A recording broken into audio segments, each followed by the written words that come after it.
প্রিয় দর্শক, আশা করি আপনারা সবাই ভালো আছেন। আজকে যে বিষয়টা নিয়ে কথা বলবো সেটা হচ্ছে 44তম বিসিএস এর পরে খালি হাতে ফেরার একটি অসহায় গল্প। এই ভিডিওটি মূলত করছি যারা এরপরে বিসিএস ভাইভা দেবেন, তাদের যাতে উপকার হয় সেজন্য, এবং আমি আমার জীবনের এক প্রান্তে বসে যেন এই ভিডিওটা দেখে স্মৃতিচারণ করতে পারি, সেই কারণেও কিন্তু ভিডিওটা করছি। কারণ এই স্মৃতিগুলো আসলে কিন্তু লিখে না রাখলে বা কোনো ভিডিও করে না রাখলে কিন্তু মনে থাকবে না। তো সেই কারণেই করা 44তম বিসিএস ভাইভা। আমার জীবনের প্রথম বিসিএস লিখিত এবং বিসিএস বা ভাইভা পরীক্ষা ছিল। তো 44তম ভাইভা পরীক্ষা যেহেতু আওয়ামী লীগ সরকারের পতন হয়, ভাইভাটা হওয়ার পরে আমাদের প্রথম যখন ভাইভা হয়, ভাইভা হওয়ার পরেই 5 আগস্ট আওয়ামী লীগ সরকারের পতন হয়। তো ওই সময় কিন্তু ভাইভা চলছিল এবং আওয়ামী লীগ সরকারের পতনের আগেই কিন্তু আমার একবার ভাইভাটা হয়ে গেছে। পরবর্তীতে 5 আগস্ট সরকার পতনের পরে পুনরায় যারা ইতিপূর্বে আমরা ভাইভা দিয়েছি সবার ভাইভাগুলো বাতিল করে দেওয়া হয় এবং নতুন ভাইভার জন্য আহ্বান করা হয়। তো গতবার আমার 29শে মে আমি জয়েন করেছিলাম সোনালী ব্যাংকে, এবং 28শে মে আমার ভাইভা ছিল, প্রথম ভাইভাটা। এবং দ্বিতীয় ভাইভাটা পরবর্তীতে আমার ডেট পড়ে এবং আমি সেই ভাইভায় অ্যাটেন্ড করি। তো সব মিলিয়ে আসলে যেটা দেখা গেল যে আমি যদি ভাইভাটার কথা গল্প করি, দুইটা ভাইভার কথাই। প্রথম ভাইভাটা যখন আমি দিই তখন আমি হচ্ছে স্বামীবাগে থাকতাম। তো স্বামীবাগ থেকে খুব সকালে আমি রওনা দিই, একটা সিএনজি তে করে রওনা দিই এবং পিএসসি বিল্ডিং এর সামনে নেমে পরবর্তীতে অভ্যর্থনা কক্ষে আমাকে নিয়ে যাওয়া হয়। অভ্যর্থনা কক্ষ থেকে সব কাগজপত্রগুলো সবকিছু রেডি করার পরে মাইকে যখন ঘোষণা করা হয় যে আপনারা চলে আসুন একে একে, রোল নাম্বার 12000458 রোল নাম্বার 4512 এইভাবে ডাকা হয়, 10 জনের একটা রোল ডাকা হয়। এবং একটা একটা করে রোল যখন অ্যানাউন্স করা হয় সেই হলরুমের সামনে, তখন সবাই একে একে সারিবদ্ধভাবে কিন্তু সামনে এগিয়ে যায় এবং একটা লাইন করে দাঁড়ায়। তো এরকম করে 10 জন বা 12 জন বা 15 জন, যে কয়জন একটা বোর্ডে থাকে প্রার্থী, সবাই মিলে তারপরে সেই প্রার্থীদেরকে নিয়ে সেই বোর্ডের চেয়ারম্যানের যে পিয়নটা রয়েছে সেই পিয়ন তাদেরকে লিফটে করে নিয়ে যায় উপরে। তো দ্বিতীয় ভাইভাটার কথাই বলি, এই পর্যন্ত তো সেমই। তো নিয়ে যাওয়ার পরে পরবর্তীতে অফিস রুমে বসতে দেওয়া হয়, আম, এবং সেখানে সেই পিএসসির যে সদস্য রয়েছেন তার একজন ব্যক্তিগত কর্মকর্তা থাকেন সেখানে। তো ব্যক্তিগত কর্মকর্তার কাছে ডকুমেন্টস গুলো সাজিয়ে জমা দেওয়ার পরে তিনি একটা সিরিয়াল দিয়ে দেন যে আপনি এত নাম্বারে বা আপনি এত নাম্বারে, এইভাবে সিরিয়াল দিয়ে দেওয়া হয়। তো সিরিয়াল ওয়াইজ আমরা কিন্তু প্রবেশ করি। তো দ্বিতীয় ভাইভাটা যখন দিই আমার মোটামুটি 12:30টার দিকে ভাইভার ডাক পড়লো। তো খিদেও লেগে গেছিল একটু। তো ব্যক্তিগত কর্মকর্তাকে আমি বললাম যে অফিস সহায়কের মাধ্যমে খাবার নিয়ে আসা যায় কিনা, নিয়ে আসানো যায় কিনা। তো তিনি বললেন যে আসলে নিয়ে আসানো যাবে, তবে তিনি একটু বললেনও এটা যে আপনারা একটু বাদাম টাদাম নিয়ে আসবেন এই জাতীয়। তো প্রথমবার যখন ভাইবা দিই তখন কিন্তু সেই ব্যক্তিগত কর্মকর্তা যিনি ছিলেন তিনি আবার বেশ অমায়িক মানুষ ছিলেন। তিনি বললেন যে আপনাদের কারো খিদা লাগলে আমাকে বলবেন, আমি নিয়ে এসে দেবো। তো দ্বিতীয় কর্মকর্তা ভালো ছিলেন, তারপরে তিনি একটু ওই কথাটা শুনিয়ে দিলেন এবং পরবর্তীতে খাবারও নিয়ে আসানো হলো এবং আমরা খেলাম। আমরা বলতে আমি নিজেই খেলাম, টাকা দিয়ে দিয়েছিলাম 100 টাকা। তার মধ্যে 75 টাকার মতো লাগলো। কলা, রুটি এবং এই টাইপের কিছু জিনিসপত্র নিয়ে আসা হলো। তো খাওয়া দাওয়া করে আমি পিএসসির যে বিজ্ঞ সদস্য রয়েছেন তার রুমে প্রবেশ করলাম। আসতে পারবো কিনা জিজ্ঞাসা করলাম, অনুমতি নিলাম এবং ঢোকার পরে তার অনুমতি নিয়ে আমি বসলাম। তো তিনি আমাকে বললেন যে আপনি কেন বিসিএস দিতে চাচ্ছেন, আপনি তো একটা ভালো ব্যাংকে আছেন, বাংলাদেশের সোনালী ব্যাংকে রয়েছেন, তো আপনি কেন বিসিএস আসতে চান। আমি তখন তাকে বললাম, তো আমি আগেই শুনেছিলাম যে একটু গল্প করা হচ্ছে ভেতরে ভালোই। আমি তাকে বললাম যে স্যার আমার এটা জীবনের স্বপ্ন যে আমি মানুষের সেবা করতে চাই, বা আমার স্বপ্নটাকে আমি আসলে পূর্ণতা দিতে চাই। আমি এখন যে জায়গায় আছি এখানে কাজের বৈচিত্র্যতা আম, এতটা নেই। তো তবে কিন্তু আমি যদি বিসিএস প্রশাসন ক্যাডারে বা বিসিএস এর যে কোনো ক্যাডারে আসতে পারি, আমার কাজের বৈচিত্র্যতা বাড়বে, আমি অনেক মানুষের সেবা করতে পারবো একসাথে এবং মানুষের একটা বৃহত্তর উপকারে আসতে পারবো। নিজেকে কাজে লাগাতে পারবো এবং আমি আমার মেধা এবং মননের যে ব্যবহার, সেই ব্যবহারটা ঠিকমতো করতে পারবো। তো তিনি এই কথাটা শুনে বললেন যে মানুষের তো জীবনের সব স্বপ্ন পূরণ করতে নেই। হ্যাঁ, সব স্বপ্ন পূরণ করলে মানুষ তখন পাগল হয়ে যায়। এই জাতীয় কথাবার্তা, তার মানে আধ্যাত্মিক কথাবার্তা শুরু হয়ে গেল। তিনি একটা মেডিকেল কলেজের প্রফেসর ছিলেন এবং একটা এরকম মেডিকেল ইনস্টিটিউটের প্রধান ছিলেন শুনেছি আমি। তো তার এরকম কথাবার্তা আমি তারপরে তাকে কনভিন্স করার চেষ্টা করলাম, কিন্তু তিনি কোনো কিছু না শুনেই নিজের মতো করে, তিনি আমাকে ফ্লোর না দিয়ে নিজের মতো করে বলতে শুরু করলেন। তো নিজের মতো করে যখন বলতে শুরু করলেন, আসলে বলার তো কিছু থাকে না, কারণ তার উপর দিয়ে তো কথা বলা এভাবে যায় না। মানে তিনি আমাকে ফ্লোরই দিবেন না, তার নিজের কথাটাকে তিনি সেখানে সুন্দর করে মাদুরের মতো বিছিয়ে দেবেন এরকম। তারপরে তিনি আমাকে প্রশ্ন করলেন যে আর্সেনিক আর্সেনিক রোগটা কেন হয়, মানে আর্সেনিক দূষণটা কিভাবে হয়, আর্সেনিকের প্রভাবে কোন রোগ হয় শরীরে, এটা কিভাবে এই ক্ষতিটা করে। তো এই এই জাতীয় প্রশ্নগুলো কিন্তু মূলত মেডিকেল সেক্টরের প্রশ্ন। মানে আর্সেনিক রোগটা শরীরের মধ্যে গিয়ে কিভাবে ক্ষতি করে, এটা আমরা সাধারণত ছোটবেলায় পড়েছিলাম অনেক, তবে বড় হয়ে এই জিনিসটা আসলে আর্সেনিক যেহেতু এখন চলছেও না, ওরকম পড়াও নেই সত্যি কথা বলতে। যেটা যে আর্সেনিকের কোন ট্রেন্ড বা আর্সেনিক নিয়ে খুব কথাবার্তা কি হচ্ছে, এখন হচ্ছে না, কিন্তু এক সময় হতো। তো এই বিষয়গুলো বললাম, বলার পরে তিনি একটু হতাশ হলেন, বললেন যে এটা তো পেপার পত্রিকায় লেখা হয়। তারপরে ফার্স্ট এক্সটার্নাল যিনি ছিলেন তার কাছে চলে গেল। তিনি আমাকে বললেন যে আপনার প্রথম চয়েস কি। আমি বললাম স্যার বিসিএস প্রশাসন ক্যাডার,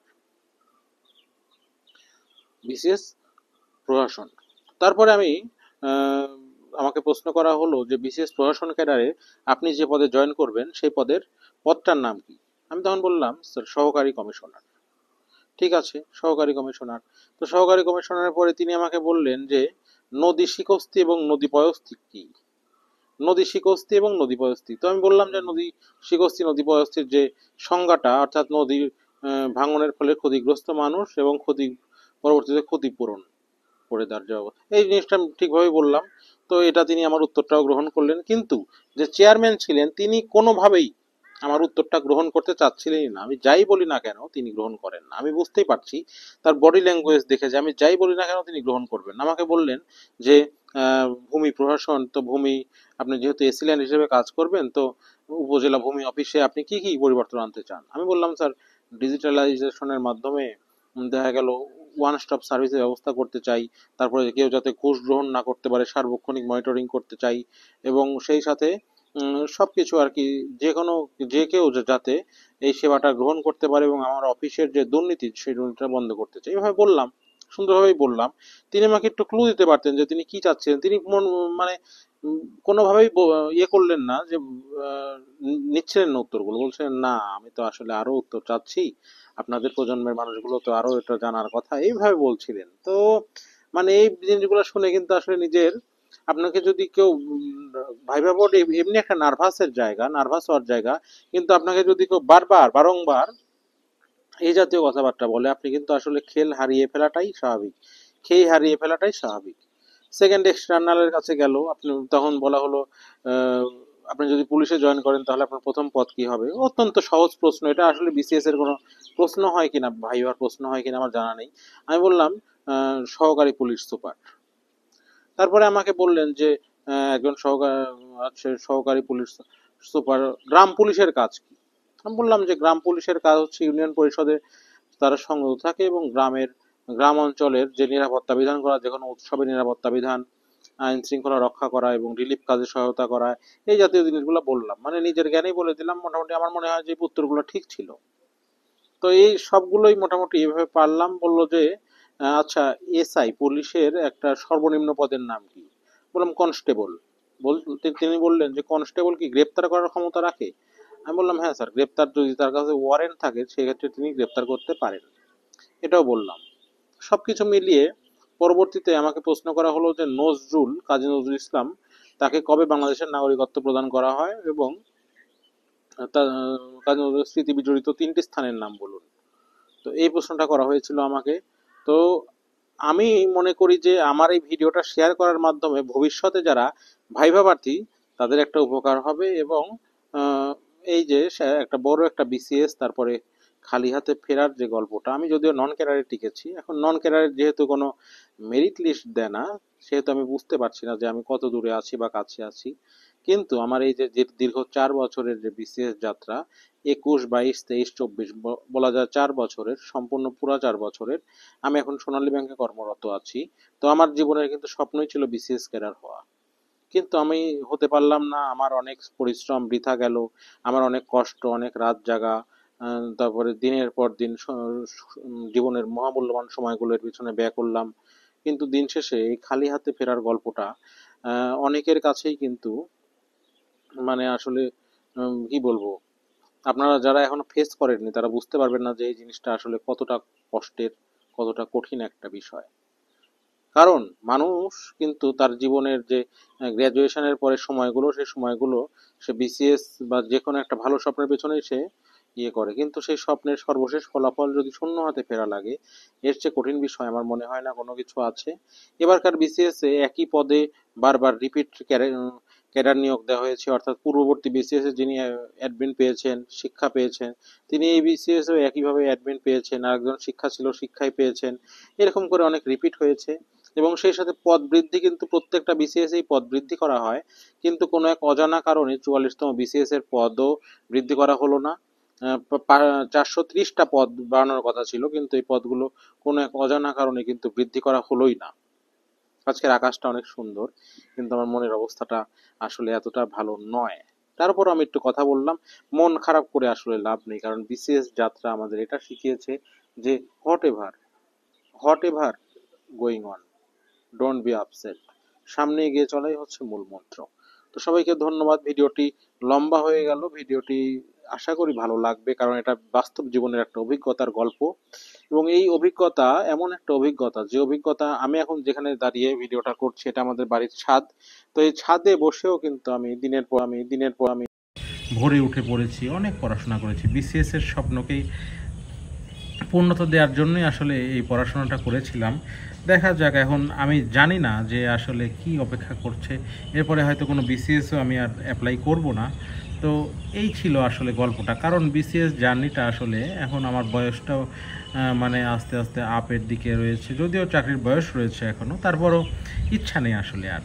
তো সবাই ভালো থাকবেন। বিসিএস যদি কারো স্বপ্ন হয়ে থাকে, স্বপ্নটাকে এমনভাবে করবেন যাতে আপনার অবস্টেকলগুলো না আসে, এবং অবস্টেকলগুলো আসলেও যাতে আপনার আর্থিকভাবে যদি আপনি স্বাবলম্বী থাকেন, আপনার পড়াশোনার পরিবেশ যাতে ভালো থাকে, পারিবারিক সাপোর্টটা থাকে, এরকম হলেই কিন্তু আপনি শুধুমাত্র বিসিএসে দিকে আগাবেন। দুঃখিত। আর যদি এরকম কোনো মানে এই সমস্ত বিষয়গুলোর কোনোটা যদি বাধাগ্রস্ত হয়, যেমন পারিবারিক সাপোর্ট নেই বা আর্থিক সামর্থ্য নেই বা এতদিন বসে থাকার মতো পরিবারের সমস্যা, মা বাবা অসুস্থ, তো এই জাতীয় জিনিসগুলো থাকলে আমার মনে হয় যে বিসিএসের দিকে না এসে আপনি বাইরে যাওয়ার ট্রাই করতে পারেন, বা এই জাতীয় জিনিসগুলো করলে ভালো হবে, সময়টা কাজে লাগবে। কারণ যৌবন একটা অনন্য সময়, অমূল্য সম্পদ মানুষের জীবনে। এই 3-4 বছর ধরুন, আমি যদি অন্য কোনো দেশে যেতাম তাহলে আমি কিন্তু সেই দেশে প্রায় সেটেল হয়ে যেতে পারতাম, কিন্তু মানে ভাগ্যের কি নির্মম পরিহাস, আমি সেটা আসলে পারিনি, কারণ বিভিন্ন কারণে, পারিবারিক সামাজিক বিভিন্ন কারণে আসলে হয়ে ওঠেনি সেটা। তো ভালো থাকবেন, আমি এই কথাটা বলেই শেষ করছি। ভবিষ্যতে যারা বিসিএস দেবেন অবশ্যই ভাবনা চিন্তা করে এই লাইনে আসবেন, কারণ এটা একটা দীর্ঘকালের যাত্রা, এবং শেষে কি হবে কেউ জানি না আমরা। প্রথম দিকে অনেক ভালো লাগে, কিন্তু শেষে কিন্তু এর ফলটা কী হবে এবং সেটা মেনে নেওয়ারও ক্ষমতা আমাদের কতটুকু থাকবে আমরা জানি না। ভালো থাকবেন সবাই, থ্যাংক ইউ।